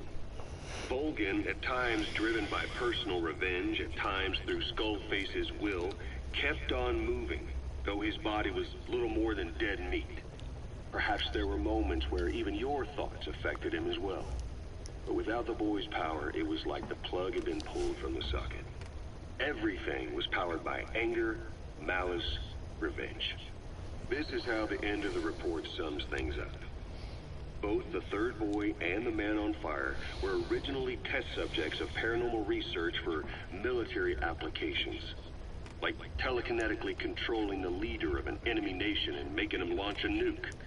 Or stopping the heart of someone on the wrong side of the Berlin Wall. Experimenting with latent human abilities. They were used as tools of the Cold War. The boy's only crime was being born with unique gifts. But he was sacrificed on the altar of war. His life reduced to slavery under other people's wills. Turned into a living weapon with no will of his own. Eventually, the only emotion he could feel must have been the desire to get revenge for the hand he'd been dealt. Boss, it's you that awakened the boy's powers. But there's more to it than that. I guess the anger emanating from you was something he could truly relate to.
find those kids who escaped. Fighting's still the only way of life they know. If we don't bring them back, they'll just end up getting killed. Boss, if we develop a child-sized Fulton recovery device, you'll be able to extract those kids. Send the development order from your iDroid if you need it.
Subject on board.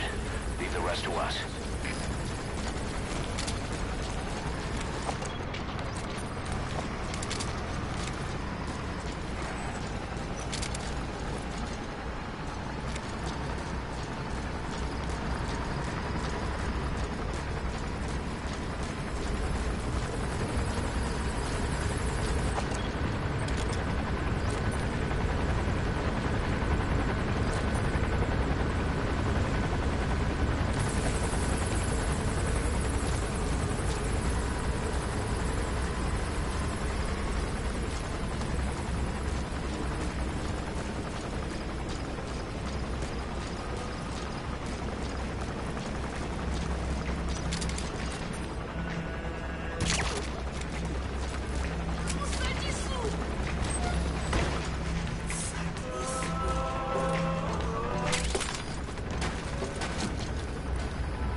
They put us through.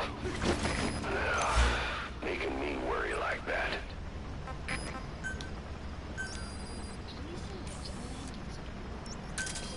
Roger.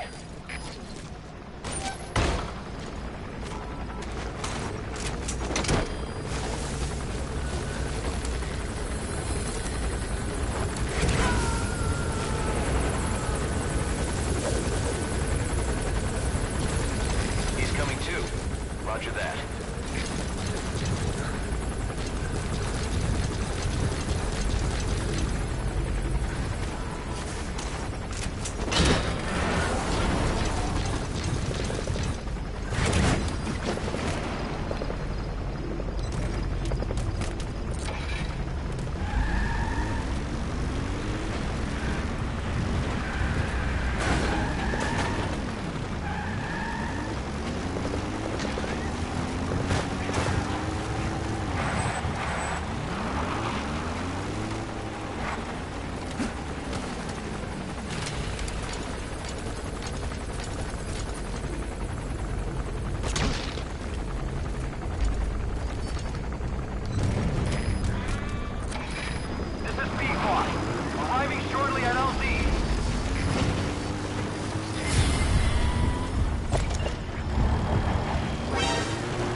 Snake, you remember the White Mamba? Of course, he's been going by Eli since we brought him on base. He was the leader of the giant soldier unit we took out of that village and into our protection. Well, according to the kids you brought back here, all the escapees were especially close to Eli. There's reason to suspect he's behind all 6 escapes. We've already detained him. I'll be questioning him shortly. Wait. You'll be? Ocelot. You're incapable of taking an impartial stance with those kids. Question them all you want. It'll get you nowhere. Ocelot, you get too many kicks from your art of interrogation. It's not a matter of art. It's about quick, minimal strokes of psychological warfare. That's what gets the answers. And it's the best way to keep both questioner and subject safe. The risks only increase the more an interrogation drags on. At that point, it causes as much pain to the inflictor as the inflicted. Like I said, too many kicks. What I'm trying to tell you is we need quick results. Otherwise, it'll be too little, too late. I know that. And besides, I know the subject. I won't go overboard with a kid. Forget it. You're not needed. Snake, we'll want to question the other kids too. Be sure to bring them all back. This is Pequod, on station at LC.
intel team, the escaped kids should be around here. Locate and secure them. Boss, if we develop a child-sized Fulton recovery device, you'll be able to extract those kids.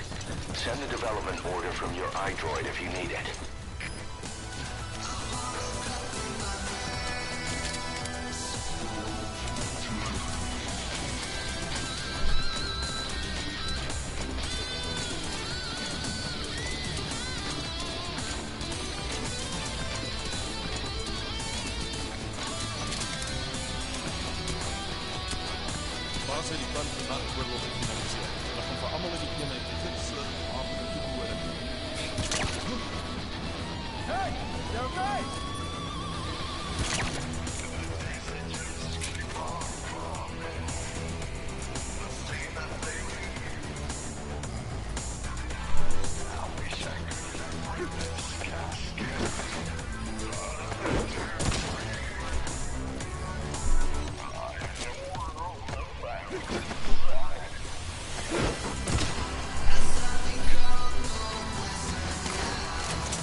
Advancing.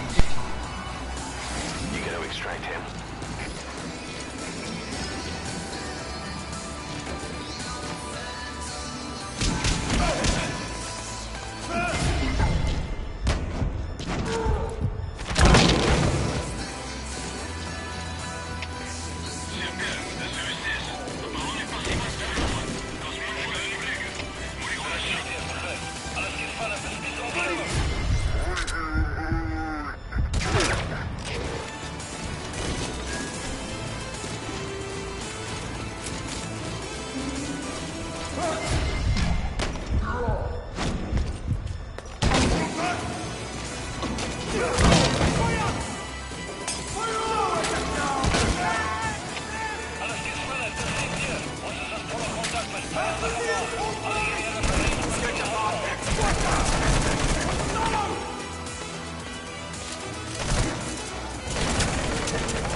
Snake, are you okay? Coming Snake!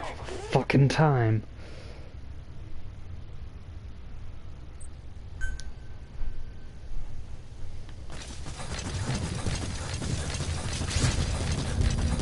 According to the intel team, the escaped kids should be around here. Locate and secure them. Boss, if we develop a child-sized Fulton recovery device, you'll be able to extract those kids. Send the development order from your iDroid if you need it.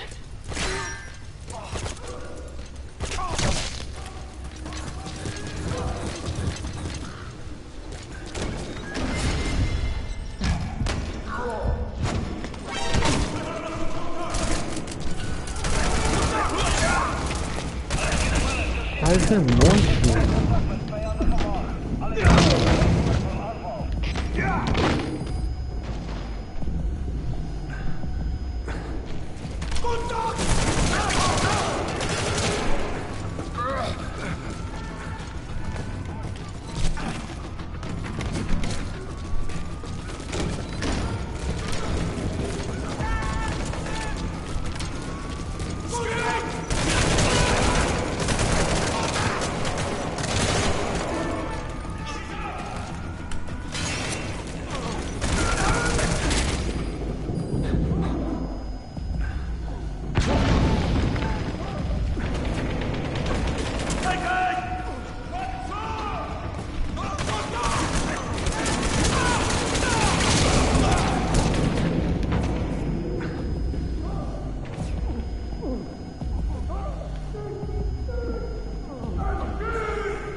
Didn't even... You can't even kick while you're... God, that's... I killed a child. I didn't I'm aborting kill this a mission. kid. They did.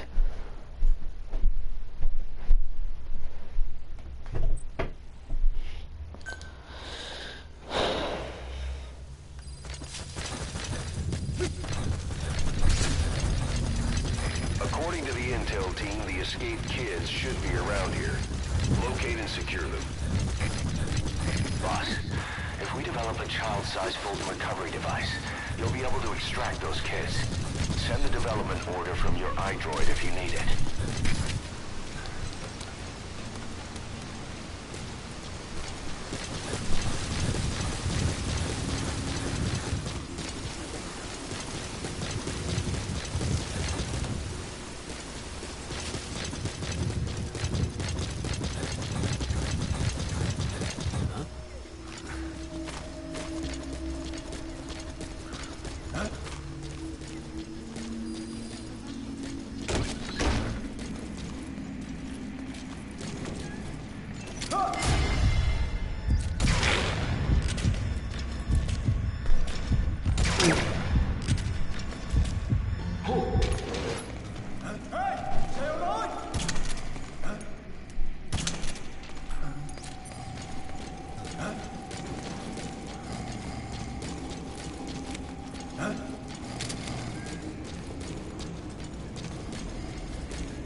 This is fucking stupid.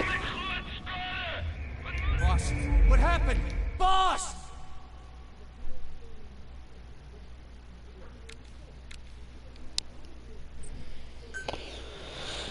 Could have something to do with it's fucking 3 a.m. and someone had to come in my room and just turn on the fucking lights and then not turn them off. According to the intel team, the escaped kids should be around here. Locate and secure them. Boss, if we develop a child-sized Fulton recovery device, you'll be able to extract those kids. Send the development order from your iDroid if you need it.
trouble they put us through.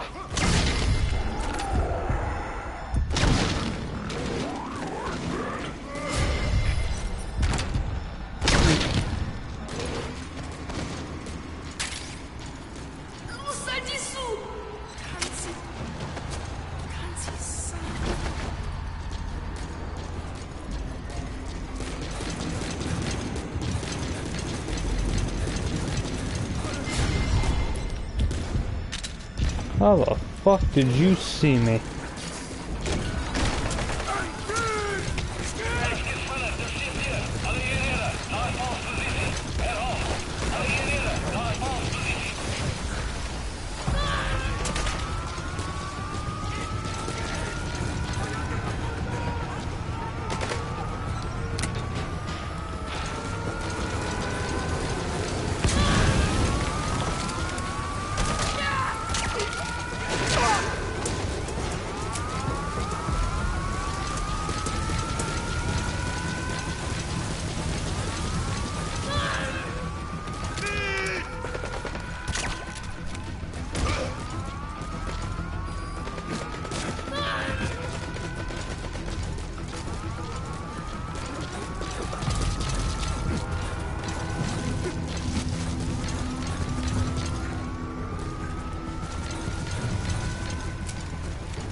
Roger.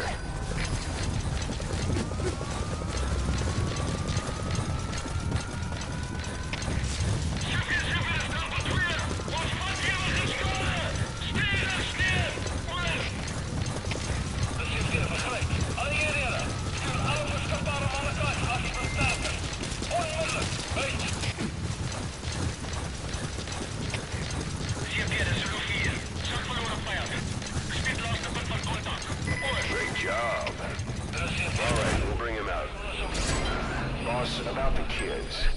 It appears there's a movement among them to organize against us. I can think of only one person who'd be behind that. I'll continue to look into it. I didn't even put a Fulton on him, he just flew out of my hands.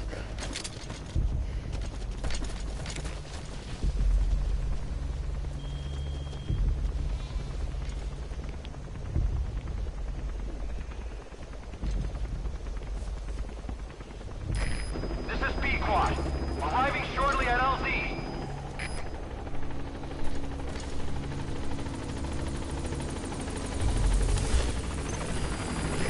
This is Pequod. On station at LZ.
Snake, about the escaped children.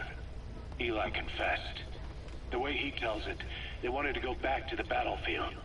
Don't rob them of their freedom, he said. If you bring them all back, there will be consequences. Next to be asking for our surrender. Consequences? What consequences? No idea. That's all I have for now. You're too attached to those kids. Stop protecting Eli. Listen to yourself. Let me question him, and we'll get some real answers. Not necessary. I'll report as and when.